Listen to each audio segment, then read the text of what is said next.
Hungary की capital Budapest से लगभग 174 किलोमीटर की दूरी पर मौजूद ये है हंगरी का इकलौता और पूरे यूरोप कॉन्टिनेंट का सबसे बड़ा हिंदू गांव, जो हंगरी में कुछ ऐसा कर रहा है जिसकी आप कल्पना भी नहीं कर सकते। हंगरी के इस गांव में रहने वाली महिलाएं केवल साड़ियां पहनती हैं। यहाँ के पुरुष केवल धोती, कमीज और सनातन के दूसरे पारंपरिक कपड़े पहनते हैं। गांव में खेती करने के लिए ट्रैक्टर्स का यूज नहीं बल्कि बैलों के साथ सनातन के प्राचीन तौर तरीकों का इस्तेमाल किया जाता है। यहाँ के बच्चे मॉडर्न एजुकेशन के साथ साथ संस्कृत भाषा सीखकर वैदिक ज्ञान का अनुसरण करते हैं। और सबसे बड़ी बात, यहाँ के बच्चे स्कूलों में माथे पर तिलक लगाकर जाते हैं और स्कूल से आने के बाद इस गांव में बनी गौशालाओं में गौ माता की सेवा करने जाते हैं। और पिछले कुछ सालों में हंगरी के इस सबसे बड़े हिंदू गांव में आने वाले टूरिज्म की संख्या इतनी ज्यादा बढ़ चुकी है कि एक साल में जितने पर्यटक पूरे हंगरी में आते हैं उससे 3 गुना ज्यादा पर्यटक अकेले इस एंशिएंट हिंदू कल्चर पर बेस्ड इस गांव को देखने के लिए आते हैं। ये डेटा हंगरी की गवर्नमेंट ने खुद से शेयर किया है। तो चलिए जानते हैं कि हंगरी में इस हिंदू गांव की हिस्ट्री क्या है,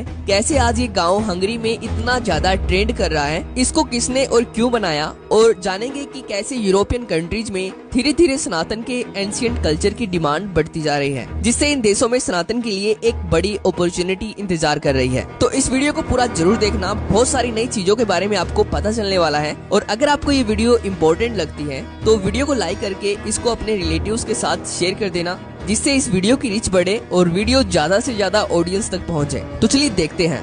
दोस्तों, इस गांव के कई नाम हैं। सबसे पहला नाम है कृष्णा वैली, दूसरा नाम है नव ब्रज धाम यानी कि नया ब्रज धाम, तीसरा नाम है इंडियन कल्चरल सेंटर। पर इस गांव का मुख्य नाम कृष्णा घाटी यानी कि कृष्ण वैली ही है, जो लगभग 660 एकड़ में फैली हुई है। इस गांव में खुद के स्कूल्स हैं, खुद के आयुर्वेदिक सेंटर्स हैं, मंदिर है, खुद की जैविक कृषि, वो भी बैलों के साथ सनातन के प्राचीन पारंपरिक तौर तरीकों से की जाती है, जिसको देखकर आपको भी ऐसा लगेगा कि सच में हंगरी के इस गांव में सतयुग की शुरुआत हो चुकी है। इसके साथ ही इस गांव में खुद की इलेक्ट्रिसिटी है, यानी कि पूरे गांव के हर घर और हर बिल्डिंग के ऊपर सोलर सेल लगाए गए हैं, जिससे हंगरी की गवर्नमेंट ये बात खुद मानती है कि ये पूरा गाँव आत्मनिर्भर है, जो हंगरी की नेशनल ग्रिड का हिस्सा नहीं है, जो गौशालाओं से और जैविक कृषि से अपने साधन खुद उत्पन्न कर रहा है। तो अब प्रश्न वही उठता है कि हंगरी में इस गांव को कब और किसने बनाया। दोस्तों, आपको ये जानकर हैरानी होगी कि हंगरी में इस गांव को बनाया गया था आज से लगभग 30 साल पहले, यानी कि सन 1993 में हंगरी के एक महान हिंदू संत शिवराम स्वामी के द्वारा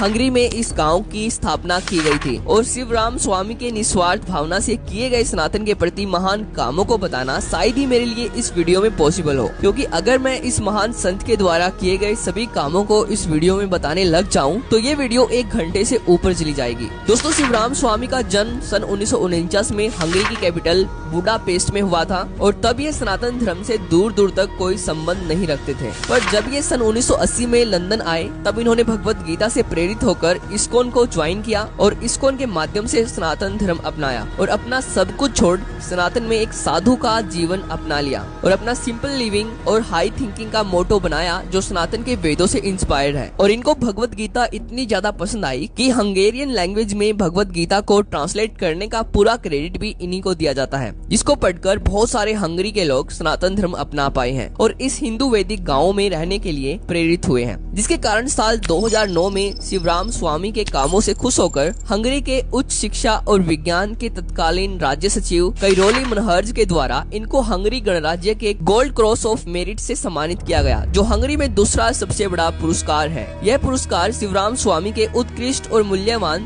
धर्मार्थ और मानवीय कार्यों के लिए इनको दिया गया था। पर दोस्तों, केवल इतना ही नहीं, जैसे कि मैंने आपको वीडियो के स्टार्टिंग में बताया कि एक साल में जितना टूरिज्म अकेले पूरे हंगरी में आता है उससे 3 गुना ज्यादा टूरिज्म एक साल में अकेले हंगरी के इस हिंदू गांव को देखने के लिए आता है। यानी कि एक साल में केवल 10,000 पर्यटक पूरे हंगरी में आते हैं, जो इनका ऑफिशियल डेटा है। और दूसरी तरफ एक साल में 30,000 से ज्यादा पर्यटक केवल हंगरी के इस हिंदू गांव को देखने के लिए आते हैं, जैसे कि आप इस वीडियो में देख सकते हो।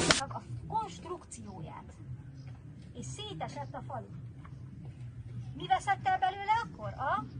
यहाँ पर हर हिंदू त्योहार को बहुत ही ऑर्गेनाइज तरीके से धूमधाम से मनाया जाता है, इसलिए खुलेआम हंगरी की गवर्नमेंट इस हिंदू गांव को पूरी तरह से सपोर्ट कर रही है हंगरी में कृष्ण भक्ति के माध्यम से सनातन धर्म का प्रचार करने के लिए। और इस गांव का हंगरी में ट्रेंड कितना ज्यादा बढ़ चुका है इसका अंदाजा आप यहाँ से लगा सकते हो कि जब ये गांव बनाया गया था तब इसके लिए 110 एकड़ लैंड खरीदा गया था इस्कॉन के द्वारा, और आज ये गांव फैलकर 660 एकड़ का हो चुका है। और धीरे धीरे हर साल इस्कॉन हंगरी में और ज्यादा लैंड खरीद रही है इस हिंदू इको विलेज को फैलाने के लिए। तो आज की इस वीडियो में इतना ही। अगर आपको वीडियो में दी गई जानकारी पसंद आई हो तो वीडियो को लाइक जरूर कर देना। तो थैंक्स फॉर वॉचिंग।